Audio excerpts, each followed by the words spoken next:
I'm Andy. I'm Melissa. And I'm Jack. And together we're working on restoring our sailing yacht. Some of you might think we're crazy taking on the challenge of restoring this boat and creating a life less ordinary. And we're sure there will be blood, sweat and tears, but it'll all be worth it when we embark on our epic adventure around the world.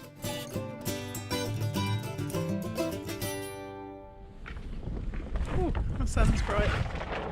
Right, here we are again. My mission today is to prep and paint the side of the coach roof, just one side. I think that's achievable in a day. If I can get a bit further up the side of the pilot house, then I will, but that's my main mission. I'll sand all the way up to the pilot house on the side of the coach roof, and then I'll decide what the time is when I get there as to whether I'll go any further. So I've got my big dust sheet sail up.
Right, so I have prepped all this area.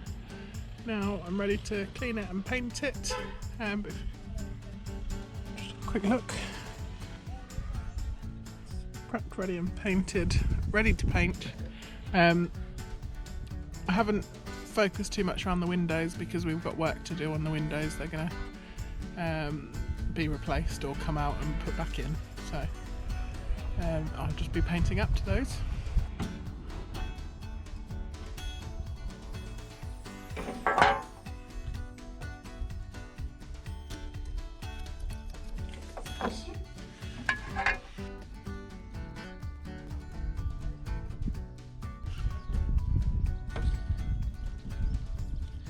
I'm feeling optimistic. I've put the pasta on for dinner and I'm going to paint this side of the coach roof in the time that the pasta takes to cook. We're either going to be successful or have a horrible dinner.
What does it say? Subscribe to the episode. To the episode, to the channel. Yeah, subscribe to the channel. If you like us, please subscribe. Well, that's us done for the day. And also, even though I haven't done the notification bell, just do the notification bell anyway. And also, thumbs up. And leave us a comment. Yep.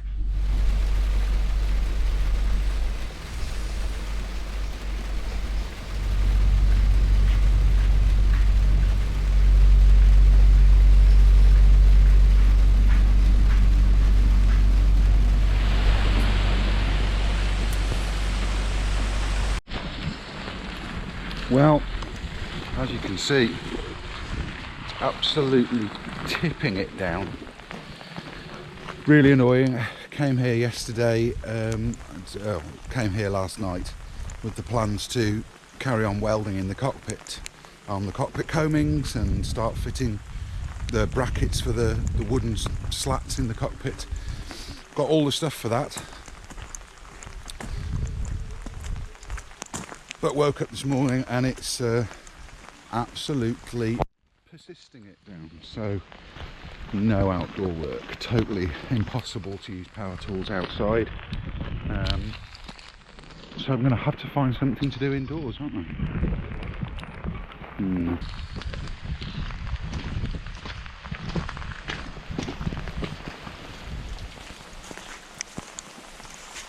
There's my angle iron for my seat brackets.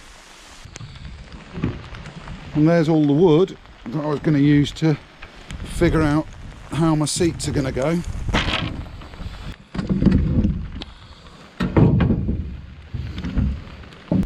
Here's the new welding gas. Here's my lovely stainless steel countersunk cap head bolts that I'm going to use to bolt the seat panels down with. And I can't do anything because it's pouring with rain. So today's a little bit of a disaster because it's literally chucked it down all day. It's starting to look like it might stop raining, but just when we thought we were going to end up with nothing today, we had a visit from a gentleman called Tom. Now, if you remember, a few weeks ago we came to the boat and discovered a huge bag full of amazing goodies. It was full of amazing stuff. And it turned out that it was a guy called Tom who lives locally, who is not in the best of health and has got rid of his boat but has loads of boat bits and wanted us to have them towards our boat, and he's just come to the boat now. Watch this. Excuse me, Jack. Hammer drill.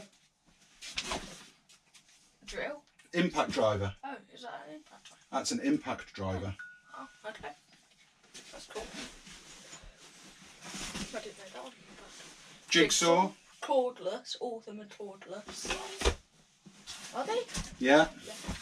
Drill with a metal chuck. And a thing that you don't even have. Circular saw. And a multi-tool. And the handles for stuff.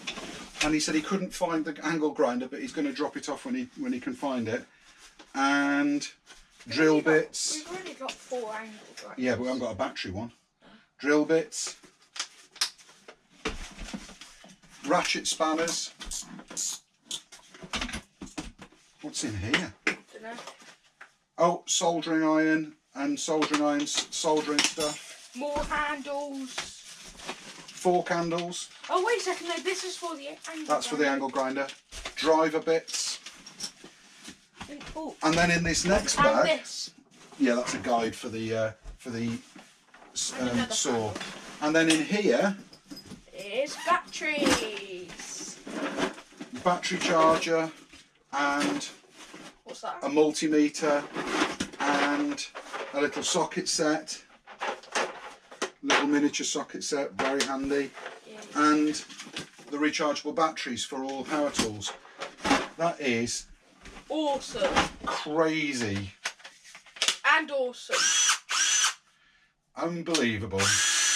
And then they're brand new, they've never been used. He bought them to work on his boat, and then his health took a turn, so he's not able to use them. So we've got them, and it's actually quite touching. We didn't want to be on camera, so I didn't want to push a camera in his face, because this isn't everybody's cup of tea, is it? Being on camera and talking to the whole world. But how amazingly generous is that? Tom, thank you so much. This is just an absolute lifesaver. It's awesome. Awesome. So we'll be able to put these to good use, and oh my goodness, blades and everything. That's just incredible. That's going to be so handy. Right, let's try and do some actual work, shall we? Right, the rain is still raining. It's starting to slow down a little bit, but let me show you my intentions for these seats. I've got all these wooden slats. These are mahogany, sapele of some sort. I think they're mahogany. They are actually thick, solid hardwood tongue and groove floorboards. So you might be thinking they're a little bit thin to be using on the seat, but they'll be fine because of the number of braces that I'm going to put underneath, and I can beef them up. My plans are to run them through the circular saw, which we now have, to cut off the tongue off this side and to cut off the groove on that side, so they'll actually be slightly narrower, and to use this angle iron to cut into lengths to go this way, weld the angle iron onto the seat tops, drill through, tap the holes, and screw the wood directly to the angle iron. It means that we can then, if we need to clean underneath them, we can undo the Allen keys, take off the wooden slats and give the seat a good clean and treat it, but we can also just scoosh out underneath it with the hoover. It's still spitting with rain, so I'm going to cut down this piece of angle iron out here into suitable lengths, so that we can start drilling and tapping the holes for these pieces of wood.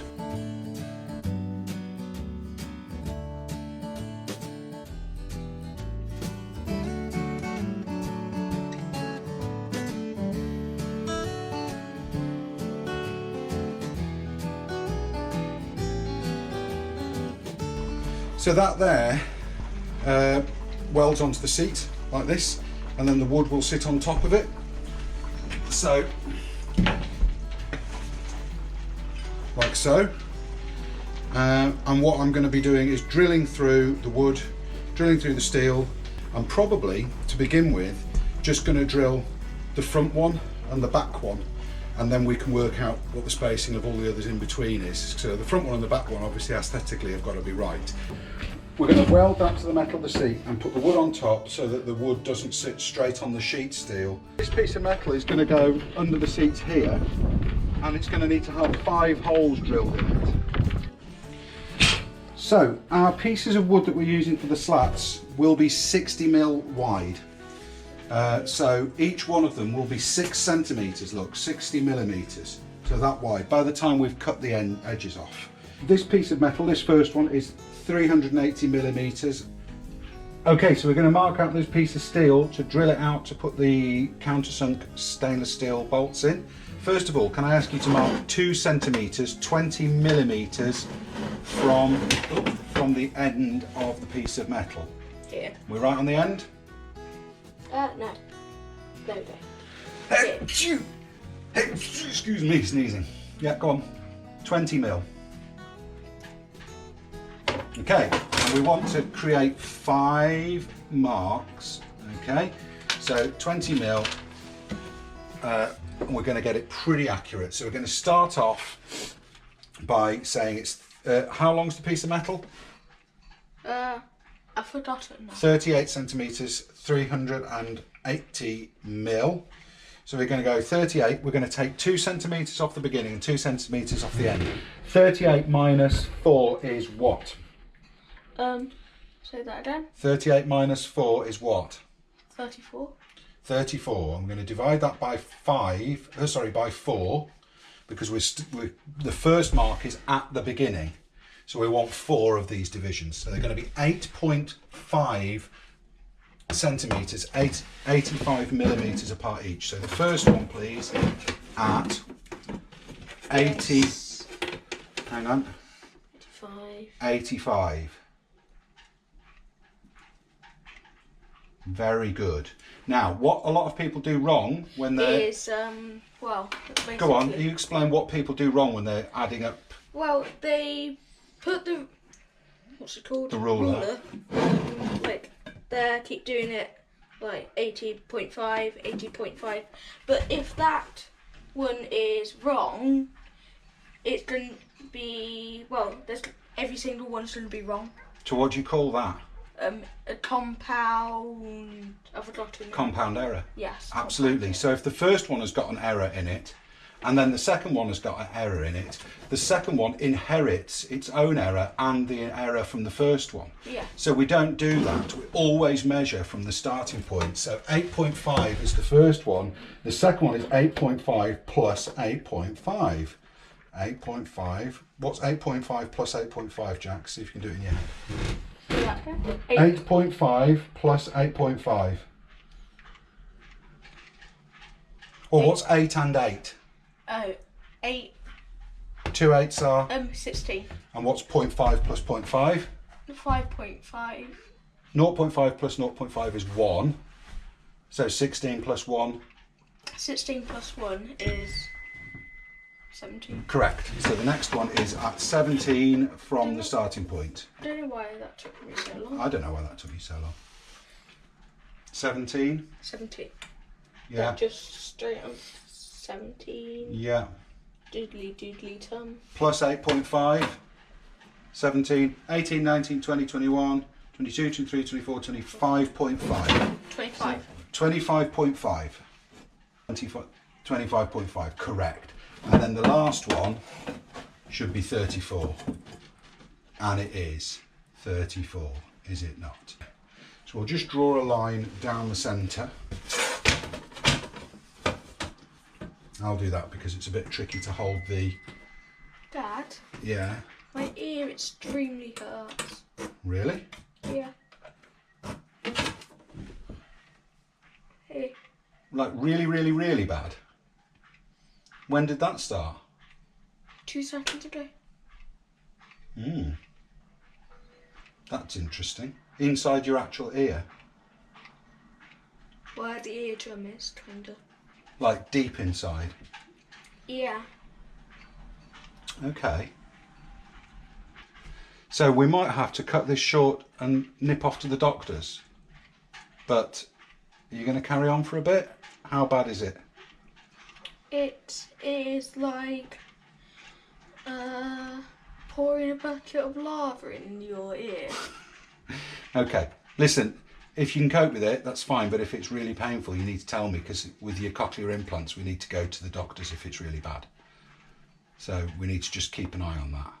It might just be that you've got an itch in your ear, but if it's serious, then we need to go to the doctor. So you need to talk to us.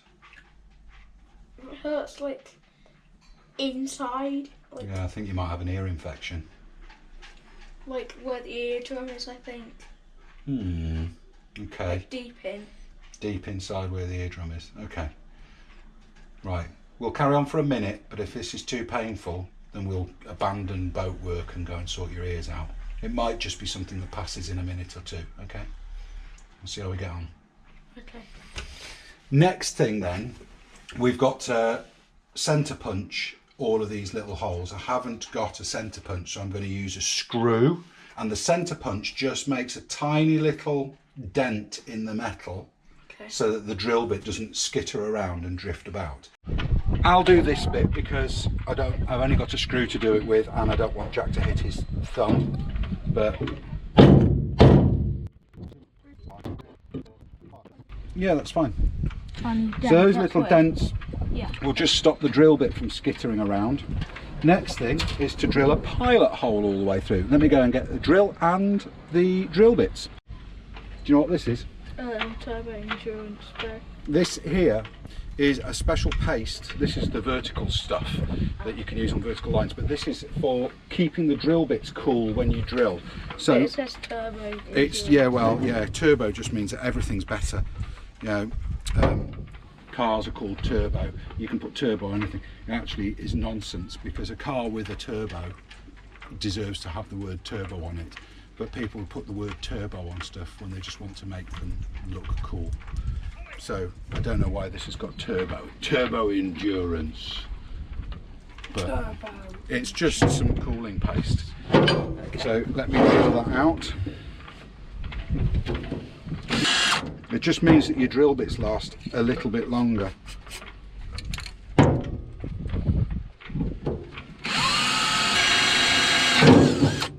There we are. Surprised that you didn't break it. Well, that's the thing. If your drill bit stays cool and doesn't go blue, it's less likely to break, which that paste helps. But also, when you're drilling, the smaller the drill bit, the faster the speed. So I was using a very high speed there to drill through because I'm using quite a small drill bit. Next thing is to drill it out for the tap, and we're going to use a tap and die set. We're going to be putting an M8 thread, an M8 tap into this, and the correct size drill bit for an M8 tap is a 7.1mm drill. And we don't have a 7.1mm drill. You need to look in the Zeus book for that. There's engineers will know what I mean. There's a book called the Zeus book which gives you all of those measurements.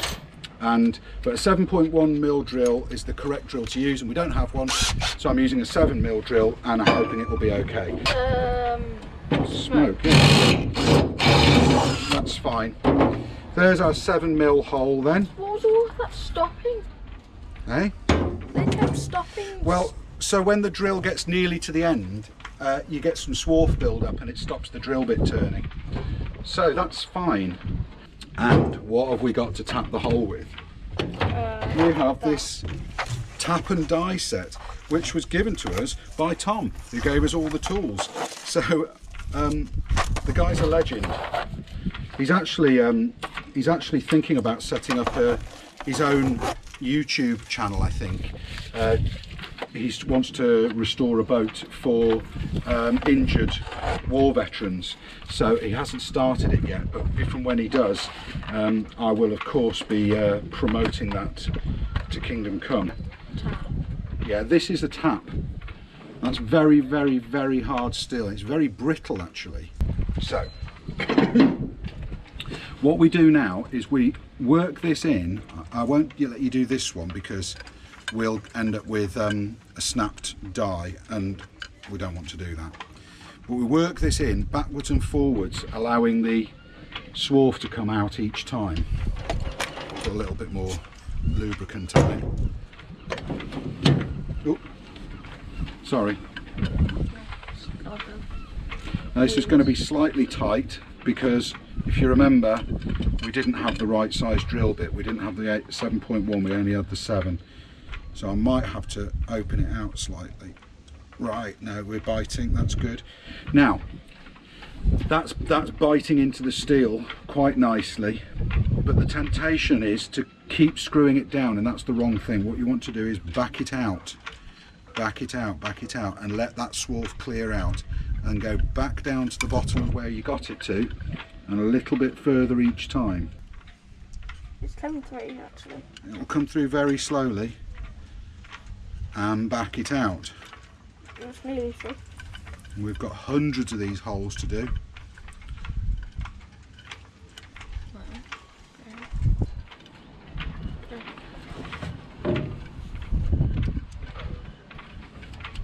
And what that has now done is it's created a thread on the inside of that piece of metal, okay? And that should now thread into there, and it does, it threads in beautifully, and that goes all the way through. So that will now thread directly into the steel. So these are wood drill bits, they're wood drills with... Are they made out of wood or are they made out of metal? No, they're for drilling wood. They're for drilling wood, but they've got a countersink already built in. So watch this.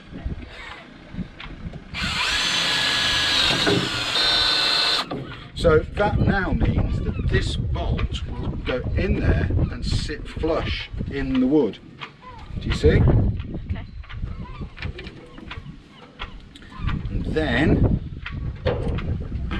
The moment of truth. Oh.